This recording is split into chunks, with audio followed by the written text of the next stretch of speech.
Hello everyone, जैसा कि आपको पता है आपका ये जो यूट्यूब चैनल है यहाँ पर CSIR नेट के जितने प्रीवियस ईयर के क्वेश्चंस हैं ऑर्गेनिक, फिजिकल या इनऑर्गेनिक के 1 बाय 1 उन सबको हम सॉल्व करते हैं, प्लस गेट और IIT जैम के जो इम्पॉर्टेंट क्वेश्चंस हैं सबको कवर करते हैं। तो अगर आप तैयारी कर रहे हैं CSIR नेट के लिए या गेट के लिए कर रहे हैं तो ये चैनल आपको बहुत ज़्यादा बेनिफिट देने वाला है। ठीक है, अगर आपको वीडियो पसंद आए तो प्लीज़ सब्सक्राइब कीजिएगा। आज की प्रॉब्लम को देखते हैं। आज हमारे पास ऑर्गेनिक केमिस्ट्री से नेट 2011 का क्वेश्चन है जिसमें बताया गया है, पूछा गया है कि the relative rate of solvolysis of iodide A to C are this. आपको ABC 3 दे रखे हैं और आपसे रेट ऑफ सॉल्वोलिसिस के बारे में पूछा हुआ है। ठीक है, तो ध्यान रखना जब भी आपसे रेट ऑफ सॉल्वोलिसिस की बात करता है या फिर आपसे अमोनोलिसिस की बात करता है, ठीक है, या फिर आपसे मिथेनोलिसिस की बात करता है, इस तरह की जो भी आपके पास दिए हुए हैं इन सब के अंदर हम क्या देखते हैं, SN1 रिएक्शंस को देखते हैं। मींस हम यहाँ पर क्या देखेंगे, कार्बोकैटायन की स्टेबिलिटी को देखेंगे। दोबारा देखो मैंने क्या कहा है, जब भी आपसे रेट ऑफ सॉल्वोलिसिस के बारे में पूछा जाता है, अमोनोलिसिस या फिर मिथेनोलिसिस, इस तरह का अगर आपके पास क्वेश्चन आता है, यहाँ पर इस केस में हम कार्बोकैटायन की स्टेबिलिटी देखेंगे। ठीक है, हम कहेंगे कार्बोकैटायन जितना ज़्यादा आपके पास स्टेबल होगा उसका रेट ऑफ सॉल्वोलिसिस आपके पास क्या होगा, उतना ही ज़्यादा उसका रेट होगा। कार्बोकैटायन जितना ज़्यादा स्टेबल आपके पास, जितना ज़्यादा उसका रेट आपके पास होगा। तो अब हमें इस क्वेश्चन के अंदर ABC में से देखना है कि कौन ज़्यादा कार्बोकैटायन स्टेबलाइज होगा, कौन कम आपके पास होगा, उसी हिसाब से हम इसका रेट लिख पाएंगे। तो देखो पहला आपके पास A दे रखा है। अगर मेरे को इसका कार्बोकैटायन बनाना है तो आयोडाइड, आपको पता है आयोडाइड क्या होता है, एक अच्छा लिविंग ग्रुप आपके पास है। तो जैसे ही आयोडाइड यहाँ पर जाएगा इसके ऊपर क्या आ जाएगा, पॉजिटिव चार्ज आ जाएगा। सेम यहाँ से आयोडाइड जाएगा, SN1 रिएक्शन होगी आपके पास, यहाँ कार्बोकैटायन आपके पास बनेगा।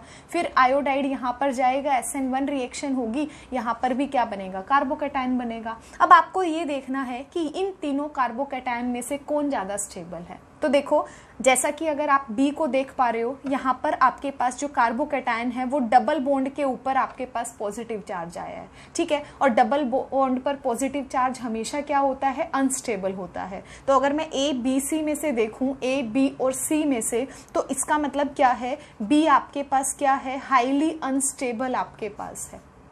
ठीक है, सबसे कम स्टेबिलिटी है आपके पास कार्बोकैटायन की, मतलब इसका रेट ऑफ सॉल्वोलिसिस क्या होगा, सबसे कम आपके पास होगा। तो अगर आप ऑप्शन में से देख रहे हो, CSIR नेट में ये पूछा था, तो देखो B सबसे कम स्टेबल है तो इसका रेट ऑफ सॉल्वोलिसिस भी सबसे कम होगा, और सबसे कम B एक ही ऑप्शन में दे रखा है। मतलब अगर आपने इतना पहचान लिया कि हमें कार्बोकैटायन की स्टेबिलिटी यहाँ पर चेक करनी है तो भी आप A आंसर को यहाँ पर टिक कर दोगे। ठीक है, अब देखो कैसे, किसके अंदर है, B आपका सबसे कम स्टेबिलिटी है आपके पास कार्बोकैटायन की, तो इसका रेट ऑफ सॉल्वोलिसिस भी सबसे कम हो जाएगा। अब A और C का चेक करते हैं। देखो आपके पास A के अंदर ये आपके पास दे रखा है कंपाउंड, यहाँ पर आपके पास क्या है, पॉजिटिव चार्ज है। अब देखो इस पॉजिटिव चार्ज को कौन स्टेबल कर रहा है, यहाँ पर आपके पास जो R ग्रुप है इसका प्लस आई इफेक्ट आपके पास लग रहा है, इस साइड से आपके पास नीचे की साइड से भी प्लस आई इफेक्ट आपके पास लग रहा है।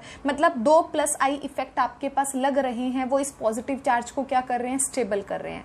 अब देखो C है, अगर आप C में देखोगे आपके पास सेम कंपाउंड यहाँ पर C का दे रखा है, बस यहाँ पर एक ऑक्सीजन इन्होंने ऐड कर दी है और यहाँ पर क्या है, पॉजिटिव चार्ज है। सेम देखोगे यहाँ पर आपके पास प्लस आई इफेक्ट लग रहा है, नीचे से भी आपके पास प्लस आई इफेक्ट लग रहा है, लेकिन साथ में देखो यहाँ पर ऑक्सीजन दिया हुआ है। हमें पता है ऑक्सीजन के ऊपर लोन पेयर होते हैं, तो ये लोन पेयर क्या करेंगे, पॉजिटिव चार्ज पर, मतलब यहाँ पर क्या लग रहा है, नेबरिंग ग्रुप पार्टिसिपेशन हो रहा है आपका हेटेरो एटम के लोन ग्रुप लोन पेयर के इलेक्ट्रॉन्स के जरिए। ठीक है, तो अगर हम तीनों के अंदर बात करते हैं, सबसे ज्यादा स्टेबल आपके पास क्या होगा, C होगा। अगर हम स्टेबिलिटी की बात करेंगे, ठीक है, कार्बोकैटायन की, तो आपके पास सी है, सबसे ज्यादा स्टेबल होगा क्योंकि यहाँ पर 2 प्लस आई इफेक्ट आपके पास लग रहे हैं, प्लस एनजीपी भी इसको स्टेबलाइज कर रहा है आपके पास प्लस चार्ज को। सेकंड पे आपके पास ए होगा क्योंकि यहाँ पर सिर्फ 2 प्लस आई इफेक्ट आपके पास लग रहे हैं। उसके बाद आपके पास बी होगा जो कि आपके पास अनस्टेबल है क्योंकि डबल बॉन्ड पर पॉजिटिव चार्ज हमेशा ही क्या होता है आपके पास अनस्टेबल होता है, इस वजह से। तो आपका आंसर क्या हो जाएगा, सी, फिर ए, फिर आपके पास बी हो जाएगा। ये होगा आपका रिलेटिव रेट ऑफ सॉल्वोलिसिस का आंसर। ठीक है, तो इस क्वेश्चन के अंदर ए आपका करेक्ट आंसर है। आई होप आपको ये क्वेश्चन समझ में आया होगा। अगर आपको चैनल पसंद आए तो प्लीज़ लाइक और सब्सक्राइब और शेयर ज़रूर कीजिएगा। Thank you.